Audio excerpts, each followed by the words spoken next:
तो आइए एक एक करके जरा और डिटेल में जाएं। इस ढोंगी बाबा के बारे में हम बात करें जिसने एक फर्जी देश बनाया है और हिंदुओं को बदनाम करने की कोशिश कर रहा है। आज आपको लगेगा कि हम इस तरीके से बात क्यों कर रहे हैं, क्योंकि चाहे भारत सरकार हो या कोई भी हिंदुस्तानी, आप ये समझ लीजिए कि इस तरीके की हरकत ठीक नहीं है। और यूनाइटेड नेशन, संयुक्त राष्ट्र में इस तरीके से अगर एंट्री कोई कर रहा है तो कल को ये दरवाजा खोल सकता है किसी के भी लिए।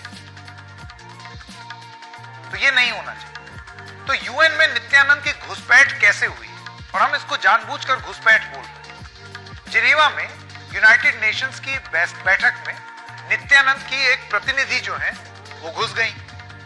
नित्यानंद की ये जो प्रतिनिधि हैं जिनके बारे में अभी आपने इस प्रदर्शन में देखा, उनका नाम है विजय प्रिया। ये यूएन में आई इस फंक्शन में। नित्यानंद के काल्पनिक कैलासा देश का प्रतिनिधित्व करती हुई ये अपने आप को बता रही, खुद को ये यूएसके का यूएन में स्थायी राजदूत बता रहे हैं, यानी कि यूनाइटेड स्टेट्स ऑफ कैलासा की ये अपने आप को डिप्लोमेट बता रही है। Permanent invitee to the UN from the United States of Kailasa. संयुक्त राष्ट्र की बैठक में विजय प्रिया ने पर्चे बांटे, भाषण दिया और भारत के खिलाफ बात की कि हमारे साथ ये हुआ, भारत ने ये कर दिया, वो कर दिया। उसके बाद ये स्पीच दे रही है, we appeal to India, we appeal to the Indian government, जैसे कि कोई हेड ऑफ स्टेट बात कर रहा हो या किसी और देश का कोई आदमी कुछ बोल रहा हो। आर्थिक सामाजिक अधिकारों पर यह बैठक बुलाई गई थी, क्योंकि जाहिर सी बात है एक सवाल पूछा जाएगा कि एंट्री कैसे हुई और यह बैठक किस चीज पर थी। तो ये सोशल और इकोनॉमिक राइट्स के ऊपर एक बैठक बुलाई गई थी संयुक्त राष्ट्र द्वारा। बैठक में ये जो एंट्री हुई है, इसको जब ये बवाल हुआ, जब ये तस्वीरें आई, तो जाहिर सी बात है यूएन से, संयुक्त राष्ट्र से सफाई मांगी गई कि आप क्या कर रहे हैं, कुछ बताइए, क्योंकि इंटरनेट पे लगातार बवाल चल रहा है। तो यूएन ने, संयुक्त राष्ट्र ने क्या बोला, उन्होंने बोला है कि कैलासा की दलील अप्रासंगिक है और अंतिम मसौदे में यह शामिल नहीं होगा, यानी कि वो कुछ भी बोले उसको यूनाइटेड नेशंस अपने मसौदे में या उसको रिकॉग्नाइज नहीं करेगा, उसको मान्यता नहीं देगा।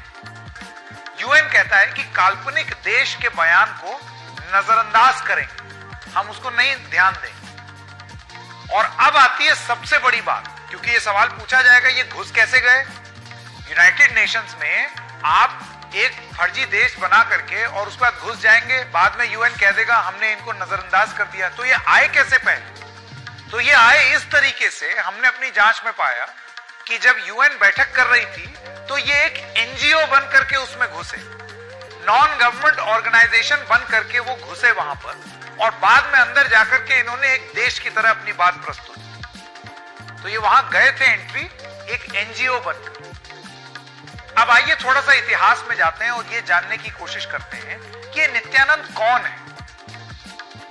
नित्यानंद पर महिला श्रद्धालु के रेप का आरोप है इस देश में, इस देश में, असली देश में, भारत में, एक फर्जी देश में। महिला श्रद्धालु ने 2010 में रेप करने का आरोप इस नित्यानंद पर लगाया। कुछ दिन गिरफ्तारी के बाद ये जमानत पर रिहा हो गए। 2018 में केस की चार्जशीट दाखिल हुई और 2019 में इन्होंने भारत छोड़ दिया। इससे पहले एक और एफआईआर में कई बच्चों के अपहरण का आरोप था, यानी कि इस आदमी को पता चल गया कि अब ये बुरा फंसने वाला है इस असली देश में। तो ये भारत छोड़ करके भाग गया, भगोड़ा है ये। भारत के कानून के हिसाब से ये भगोड़ा है और इस पर आरोप है बच्चों को किडनैप करने, किडनैप बच्चों को गुजरात के आश्रम में कैद करने का आरोप है इस भगोड़े में। भारत में नित्यानंद पर और भी कई आपराधिक मामले दर्ज हैं। तो ये भारत छोड़ के भाग गए। उसके बाद 2019 में खबर आई कि इक्वाडोर से सटे एक द्वीप को इसने कैलासा देश घोषित कर दिया और ये वहां रहने लगा। अब और बड़े सवाल उठते हैं कि जब आप ये देश घोषित कर रहे हैं, आप यूएन में प्लेन से उड़ा करके प्रतिनिधि भेज रहे हैं, प्रवचन कर रहे हैं इंटरनेट पर, बड़ी बड़ी बातें कर रहे हैं, कटआउट बना रहे हैं, तो ये पैसे कहां से आ रहे हैं? आपको फंड कौन कर रहा है? किसका पैसा है? कैलासा का दावा है कि उसका एक द्वीप है, ऑनलाइन सत्संग होते हैं इस द्वीप से, कई विश्वविद्यालय चलाने का इनका दावा है, एक रिजर्व बैंक है ये बताते हैं, 2 टीवी चैनल है इनके ये बताते हैं। इनका दावा है कि अमेरिका के साथ द्विपक्षीय करार हुआ है इनका। अमेरिका का कहना है कि यह दावा गलत है, यह बात अमेरिका नहीं मानता।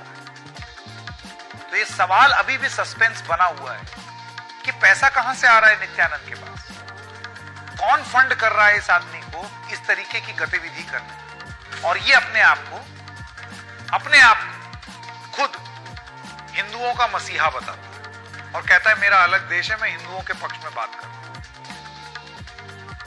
अब क्या क्या कर रहा है ये कैलासा, ये जो फर्जी देश है, ये किस तरीके से चिन्हों का इस्तेमाल कर रहा है, आपको वो बताएं। इनके फर्जी देश में ये कहते हैं हमारा राष्ट्रीय पशु नंदी है, राष्ट्रीय पक्षी जो है श्रभम है, राष्ट्रीय ध्वज ऋषभ ध्वज है, राष्ट्रीय पुष्प कमल है और राष्ट्रीय वृक्ष बरगद है। संयुक्त राष्ट्र की मान्यता, अब आपको यह बता दें क्योंकि एक सवाल यह उठेगा ना कि मतलब ये कैसे घुस गए अंदर, मान्यता कैसे मिल गई इनको, तो ये एनजीओ बन के घुसे। लेकिन आपको हम प्रक्रिया बता देते हैं कि प्रक्रिया कैसी होती है संयुक्त राष्ट्र में मान्यता, देशों को मान्यता कैसे मिलती है। दरअसल 4 शर्तों को आपको पूरा करना होता है। 1933 में मॉन्टेविडियो कन्वेंशन में ये शर्तें तय हुई। उन 4 शर्तों को आप पूरा करेंगे, उसके बाद ही आप देश की तरह मान्यता प्राप्त होगी। मान्यता मिलने वाली 4 शर्तें कुछ इस प्रकार हैं। देश की एक स्थायी आबादी होनी चाहिए, देश का एक निश्चित क्षेत्र होना चाहिए, देश की एक सरकार होनी चाहिए और अंतर्राष्ट्रीय रिश्ते बनाने की क्षमता होनी चाहिए। क्या इस फर्जी बाबा के फर्जी देश में ये सब चीजें हैं? और क्या अधिकार मिलता है इस बाबा को ये सब करने का, संयुक्त राष्ट्र में किसी तरीके से घुसपैठ करने का और उसके बाद इस पूरी प्रक्रिया का मजाक उड़ाने का? भारत ने इस पर कमेंट किया, जैसे कि आपने सुना जो विदेश मंत्रालय उसने ये बोला कि कोई कुछ भी वेबसाइट बना ले तो उसको देश नहीं मान सकता। लेकिन ये एंट्री हुई कैसे और क्या इसको लेकर के सख्ती से कानून नहीं होने चाहिए या सख्ती से कार्रवाई नहीं होनी चाहिए? क्या हमको डिप्लोमेटिक मिशन का प्रयोग करके सवाल नहीं पूछने चाहिए इक्वाडोर की सरकार से, जिसने भी ये चीज बोली कि हम इस चीज की इजाजत नहीं देते? उन्होंने बयान दिया आधिकारिक, इससे पहले भी जब इसने द्वीप खरीद लिया था इस इंसान ने। यूएस अपना बयान दे रहा, लेकिन ये जो एनजीओ है इसका रजिस्टर्ड पता कहां है? Los Angeles. कहां है लॉस एंजलिस? United states. तो ये एक जांच का विषय होना चाहिए कि इस ढोंगी बाबा के फर्जी देश के पीछे की फंडिंग, इसके एनजीओ का रजिस्ट्रेशन, ये सब कहां से हो रहा है, कौन है इसके पीछे? ये सब कुछ बड़े सवाल बने रहे। मंजू सेठ पूर्व राजनयिक हैं, उनसे हमने थोड़ी देर पहले बात की इस मुद्दे पर। आइए सुनते हैं उन्होंने क्या कहा। एक्चुअली अगर आप यूएन की मीटिंग्स जो होती हैं इस किस्म की, उसमें एक पब्लिक वो भी होता है, पब्लिक पार्टिसिपेशन एनजीओज वगैरह का, जिसमें वो रजिस्टर करके एंट्री कर सकते हैं। तो ये यूएन की फॉर्मल वो मीटिंग नहीं होती, एक पब्लिक वाली मीटिंग होती है। उसमें आए थे मुझे, जहां तक मुझे समझ आ रहा है, और उसमें उन्होंने अपना व्यूज बयान किया। और जैसे फिक्टिशियस कंट्री है, सब कुछ ही वर्चुअल है, मनगढ़ंत जिसे कहते हैं, और इसलिए मुझे, और यूएन ने भी इसलिए सब क्लैरिफाई कर दिया है कि इसकी हम कोई इसको ना रिकग्निशन देते हैं ना कोई इसको महत्व देते हैं। लेकिन हाँ, उन्होंने अपने सोशल मीडिया पे और इस पे करके अपना बखान कर दिया है, उसको स्प्रेड कर दिया है कि मैं एम्बेसडर हूँ और मैं वो हूँ, बट ऐसे तो इट्स ऑल वर्चुअल वर्ल्ड है ये एक्चुअली। उन्होंने अपने आप को जो self style so called godman थे नित्यानंद जी, उन्होंने भी अपना भाग गए हैं, यहाँ जो उनके अगेंस्ट केसेस थे उनको फेस करने के बजाय नॉन बेलेबल वारंट्स हैं उनके अगेंस्ट इंडिया में, तो चले गए हैं बाहर और कोशिश कर रहे हैं कि अपनी हम वहाँ पे कुछ ना कहीं अपनी एक रियल कंट्री भी स्टैब्लिश करें, जिसमें अभी तक वो शायद कामयाब नहीं हुए। और एक कंट्री हो, अपने आप को कंट्री बोलने के लिए और इस टाइप का रिप्रेजेंट कोई कुछ पैरामीटर्स होते हैं जो वो ये बिल्कुल नहीं मीट करते हैं। तो फिजिकल कोई जगह है ना कुछ है, तो इसलिए मुझे लगता नहीं कि, क्योंकि वो आई थिंक जो क्या नाम था इनका, विजय प्रिया जो है, विजय प्रिया जी हैं जो कह रही मैं एम्बेसडर हूँ, इनकी शायद फोटोग्राफ्स ऐसी अट्रैक्टिव थी या कह लें, तो उन्होंने पोस्ट की है सब जगह, तो वो वायरल हो गई है कि अच्छा वहां पहुंच गए और इंडिया को क्रिटिसाइज किया वहां पे। मंजू सेठ की आपने बात सुनी, लेकिन ये सिर्फ वायरल फोटो की बात नहीं है। आप ये सोचिए कि तरह तरह की बात जब होती है कि देश को बदनाम किया जा रहा है, देश के खिलाफ साजिश, ये सारी चीजें अपनी तरफ है, राजनीति में इसका बड़ा उल्लेख होता है, जिक्र होता है, हम उस सब चीज में नहीं जा रहे। लेकिन ऐसे कोई भी इंसान मुंह उठा करके किसी भी धर्म, आप छोड़ दीजिए, एक धर्म की बात मत कीजिए, किसी भी धर्म में या किसी देश के खिलाफ इस तरीके से अगर बोलना शुरू कर दे, अपने आप को देश बता करके, तो क्या उसको मान्यता दी जानी चाहिए? ये एक बड़ा सवाल है। अब आगे देखना होगा कि इसको लेकर के आगे क्या बयानबाजी होगी और क्या कार्रवाई होगी इस भगोड़े बाबा के खिलाफ, जिसको भारत चाह रहा है क्योंकि ये वांटेड है, वापस आए और कानून झेलें। कितने गंभीर आरोप हैं आप सोचिए। बच्चों को किडनैप करने का ये प्रवचन देते हैं, महिलाओं के साथ दुष्कर्म करने का जिसके लिए ये जेल भी गए और ये बैठ करके प्रवचन देते हैं धर्म का। ऐसे जितने ढोंगी बाबा हैं, चाहे वो देश के अंदर हो जो पर्ची पे लिख लिख के ठटरी बजा रहे हो, या देश के बाहर अपना देश बना रहे हो, इन सब बाबाओं के खिलाफ कुछ तो बात होनी चाहिए ना, तर्क संगत बात।